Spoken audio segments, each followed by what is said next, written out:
ಸೆರೆಮನೆಯಿಂದ ತಪ್ಪಿಸ್ಕೊಂಡು ವ್ಯಾಪಾರಕ್ಕೆ ಇಳ್ದಿದ್ದೀರಿ. ನಿಮ್ಮ ಹಾಗೆ ಮನ್ಸರ ವ್ಯಾಪಾರ ಮಾಡೋದಲ್ಲ. ನಮ್ಮ ಜಾಗದಲ್ಲಿ ನಿಂತು ಮಾತಾಡ್ತಿದ್ದೀರಿ ಅಂತ ಮರಿಬೇಡಿ.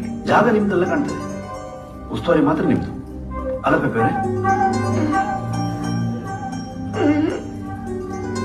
ಸಾಮರ್ಥ್ಯ ನೋಡಿಯೇ ಉಸ್ತುವಾರಿ ಕೊಟ್ಟಿರುವುದು. ನಿಮಗಿಂತ ಸಮರ್ಥರಿದಾರಂತೆ ಕದಂಬರಿ ಗೊತ್ತಾದ್ರೆ ಹತ್ರ ಹೋಗ್ಬಿಡಿ, ಎಲ್ಲಿ ಮುಂದೆ ಬಗ್ಗುದ. ಕಾಂತಾರದಲ್ಲಿದ್ದದನ್ನ ನಿಮಗೂ ಕೊಟ್ಟಿದ್ದೇವೆ. ಇಲ್ಲಿವರೆಗೆ ನೀವು ವ್ಯಾಪಾರ ಮಾಡಿದ್ದೇವೆ, ಇನ್ ಮುಂದೆ ನಮ್ದನ್ನ ನಾವೇ ವ್ಯಾಪಾರ ಮಾಡ್ತೇವೆ. ಅನುಮತಿ ಕೊಡ್ಲಿಕ್ಕೆ ಕರೆದದ್ದು. ಅನುಮತಿ ಯಾವುದಕ್ಕೆ? ವ್ಯಾಪಾರಕ್ಕೆ ಇರ್ಬೇಕು.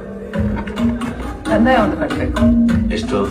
ವ್ಯಾಪಾರ ಆದದ್ರಲ್ಲಿ ಕಾಲುವಾಸಿ, ಅದನ್ನೊಂದು ಕಟ್ಟಿ ಇನ್ನು ಸಾಲ ಮಾಡುವಷ್ಟು ಶಕ್ತಿ ಇಲ್ಲ ನನ್ನ ಹತ್ರ. ನೋಡು, ಎಲ್ಲ ಹೇಳಿದೆ ಯುವರಾಣಿ.